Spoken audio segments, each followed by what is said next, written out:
Hello everyone, welcome back to my channel. आज हम देखने वाले हैं जनरल साइंस के कुछ क्वेश्चंस। अगर आपने ये सीरीज़ ऑफ वीडियोस देख लिया तो रेलवे के सिलेबस के अकॉर्डिंग हमारे सारे टॉपिक्स कवर हो जाएंगे। सो स्टार्ट करते हैं पहले क्वेश्चन से आज के। Dash is the transition of a substance directly from the solid to the gas phase without passing through the intermediate liquid phase. अब ये क्वेश्चन बड़ा है, सिर्फ हमें इसको समझना है क्या। Options are sublimation, evaporation, condensation and liquidation. Solid से डायरेक्ट गैस में कैसे कन्वर्ट होता है, उस प्रोसेस को हम क्या कहते हैं? Without converting to liquid. उस प्रोसेस को हम क्या कहते हैं, यही हमसे क्वेश्चन में पूछा गया है। तो उस प्रोसेस को हम कहते हैं सब्लिमेशन। सब्लिमेशन एक ऐसा प्रोसेस है जहां पे सॉलिड डायरेक्टली गैस में कन्वर्ट हो जाता है। अब इवापोरेशन, इसके ऑप्शंस देख लेते हैं। इवापोरेशन होता है लिक्विड गैस में कन्वर्ट हो जाता है। कंडेंसेशन, गैस लिक्विड में कन्वर्ट हो जाता है। सब्लिमेशन का एक ऑपोजिट है, जहां पे गैस डायरेक्टली सॉलिड में कन्वर्ट हो जाता है, उसको हम कहते हैं decomposition. That method is called as decomposition. Next question पे चलते हैं। An electric motor converts, first option, mechanical energy into electrical energy, thermal energy into electrical energy, electrical into mechanical, radiant energy into electrical energy. Electric motor होता है तो सबसे पहले हम उसमें इलेक्ट्रिक प्रोवाइड करते हैं और फिर वो वाइंड घूमता है। So the correct answer will be electrical energy to mechanical energy. Next question. The minimum reactive element in the periodic table is inert gas or noble gas, alkali soil soil metal or alkali earth metal, alkali metal, transition metals. So जो least reactive होता है, minimum reactive होता है, वो होते हैं noble gas और inert gas. यहाँ पे पिछले वीडियोस में हमने देखा था alkali soil metal, alkali metals और ट्रांजिशन मेथड, ट्रांजिशन एलिमेंट या मेटल्स। एल्कली मेटल जो होते हैं दे बिलोंग्स टू ग्रुप 1, वो ग्रुप 1 में बिलोंग करते हैं। एल्कली सॉइल मेटल या सॉइल, अल्कली अर्थ मेटल या सॉइल मेटल, ये होते हैं ग्रुप 2। ट्रांजिशन एलिमेंट होते हैं ग्रुप 2A एंड 3A। ये आइडियल इनर्ट गैस और नोबल गैस ये बिलोंग करते हैं हमारे ग्रुप 18। उसके पहले और एक ग्रुप आता है ग्रुप 17। ये कुछ इंपॉर्टेंट ग्रुप्स है जो हमें याद रखना होगा। उसको हम कहते हैं halogen group. Next question.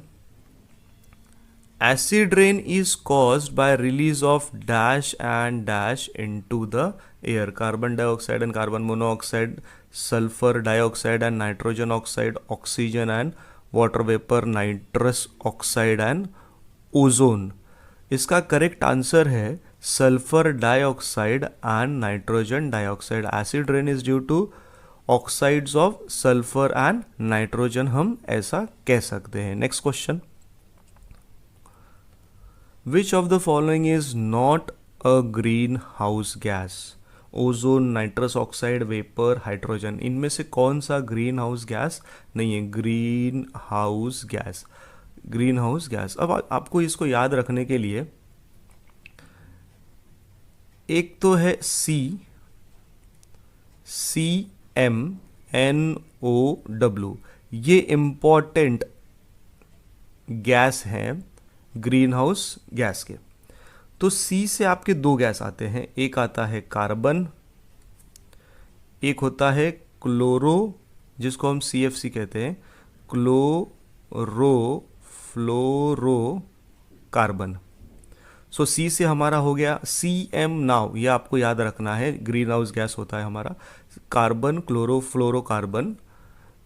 M से बिलोंग करेगा methane, N belongs to nitrous oxide, O belongs to ozone, W belongs to water vapor.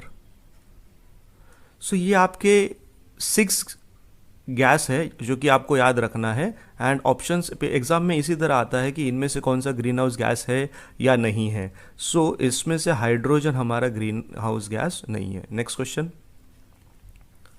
Which of the following is always present in organic compounds? Carbon, nitrogen, sulphur, potassium. I guess इसका answer सबको पता होगा. Carbon जो होता है organic compound में हमेशा present होता है. CH2, C2H5, C2H6. So carbon हमेशा प्रेजेंट होता है. नेक्स्ट क्वेश्चन, इसके एटॉमिक नंबर, कार्बन का atomic number 6, nitrogen 7, sulphur 16, potassium 19. Granite is an example of metamorphic rock, sedimentary rock, igneous rock and artificial stone. It is an example of igneous rock. Next question, human spinal column is made up of dash bones, 22, 42, 33 and 53. So human spinal column जो होता है that is made of 33 bones. Next question, evaporation of water from leaves of a plant is called as. मैं question फिर से repeat करता हूँ. Evaporation of water from leaves. Leaves में जो इवापोरेशन होता है उसको हम क्या कहते हैं? Transpiration, respiration, evaporation and perspiration. We call that as transpiration. Respiration जो हम ब्रीथ करते हैं. इवापोरेशन अभी हमने देखा लिक्विड टू गैस जो कन्वर्जन होता है. Perspiration is process of sweating, पसीना जो आता है उसका प्रोसेस, उस प्रोसेस को हम कहते हैं perspiration. Next question, borosilicate glass where is used in microwave oven because it is not brittle, it is highly heat resistance, it cook faster than the other vessels, it is energy efficient. जो microwave होते हैं उसमें बहुत ज़्यादा heat होता है, so it is highly resistance. Borosilicate glass are highly resistant. Next question, dash is not a chemical change. Cooking an egg, baking a cake, melting an ice cube, rotting bananas. Melting an ice cube जो है हमारा chemical change नहीं है. Next question, germanium is a commonly used as semiconductor, moderator, insulator, conductor. Germanium होता है semiconductor. Arsenic, boron, ये सारे कुछ है जो सेमीकंडक्टर है. Next question, dash is used as a stabiliser in ice cream. Gelatin, sugar, milk, strawberry. The correct answer is gelatin is used as a stabiliser in ice cream. Next question, the functioning of a very old model pendulum clock was completely depend on, ये आपका question है, electrical, mechanical and electrical battery operated. अभी के जो pendulum है they are battery operated. जो pendulum होता है हमारा, ये घड़ी के नीचे वाला जो पेंडुलम होता है, it rotates like this. So that previously और the old model pendulums was total depend on mechanical functioning. Next question, find the odd pair out. Nitrogen air, hydrogen water, uranium coin, sulphur matchstick. Sulphur is used in matchstick. Hydrogen water से related है, nitrogen air से related, ये एक दूसरे से related नहीं है, तो ये आपका करेक्ट आंसर हो जाएगा. Yellow fever is mainly transmitted among humans by female mosquito bite, male mosquito bite, water, air. इसका करेक्ट आंसर है दोस्तों फीमेल मॉस्किटो बाइट से येलो फीवर ट्रांसमिट होता है. Next question, velocity of the car does not depend on speedometer, change in direction, change in speed, change in acceleration. अगर हम accelerate करेंगे तो हमारा स्पीड या वेलोसिटी कम ज़्यादा होगा. स्पीड हम कम ज़्यादा करेंगे तो उसमें बाय डिफ़ॉल्ट हमारा वेलोसिटी कम ज़्यादा होगा. डायरेक्शन चेंज करेंगे तो भी हमारा स्पीड कम ज़्यादा होगा. स्पीडोमीटर एक इंस्ट्रूमेंट है जहाँ पे हमारे स्पीड को मेजर कर सकते हैं, तो हमारा वेलोसिटी इस पे डिपेंड नहीं होता है. तो this is the correct answer. What is chemical formula of quicklime? COA, CaCl2, CaCO3, CaOH2. Calcium oxide जो होता है उसको हम क्विक लाइम कहते हैं. Calcium oxide. CaCl2 calcium chloride, CaCO3 calcium carbonate, CaOH2 calcium hydroxide. ये आपके explanations है। नेक्स्ट क्वेश्चन पे चलते हैं। What was the element use in traditional thermometer which is highly toxic in nature? Mercury, arsenic, cadmium, carbon. So जो thermometer में highly toxic होता है element that is called mercury. Mercury is denoted bye Hg, इसका atomic number होता है 80। Arsenic is denoted by As, इसका atomic number होता है 33। Cadmium is denoted as Cd, its atomic number is 48। Carbon सबको पता होगा C से डिनोट होता है, इसका एटॉमिक नंबर होता है C। नेक्स्ट क्वेश्चन पे चलते हैं। Mercury is the correct answer. Dash can not be corrected with स्पेक्टैकल्स?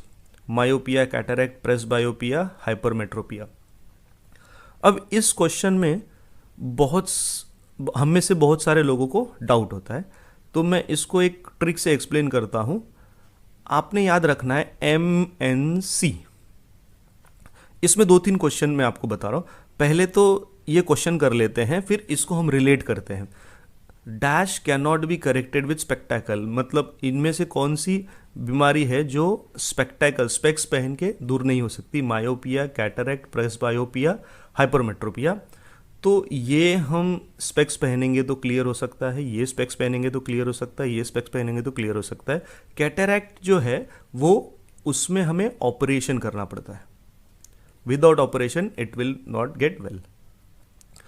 अब मायोपिया, प्रेसबायोपिया, हाइपरमेट्रोपिया, आपको याद रखना है सिर्फ एक चीज, MNC। M से हम रिलेट करेंगे मायोपिया, N से रिलेट करेंगे नियर साइटेडनेस,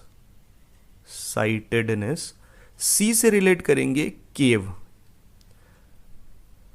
अब अगर आपको ये याद है, केव मतलब कॉनकेव या कॉन्वेक्स, हमारे पास 2 लेंस होती है, तो कॉन वाला पार्ट दोनों में सेम है, ये ट्रिक आपको याद रखना है। ये वेक्स है, तो ये वाला तो पार्ट सेम है, इसको हम कंसिडर नहीं करेंगे, इसको भी कंसिडर नहीं करेंगे। तो मायोपिया करेक्ट किससे होता है? कॉनकेव से, और उसको हम क्या कहते हैं? Near sightedness. Myopia is called as near sightedness, और उसको अब करेक्ट करते हैं कॉनकेव लेंस से। अगर आपको ये याद है तो हाइपरमेट्रोपिया को हम कहते हैं लॉन्ग साइटेडनेस, और वो हम करेक्ट करते हैं कॉन्वेक्स लेंस से। इसके बाद एक आता है और हमारा ऑप्शंस में ही है, presbyopia. It is corrected bye bifocal lens. तो अगर आपको ये याद है MNC, तो आपको ये तीनों याद हो जाएगा।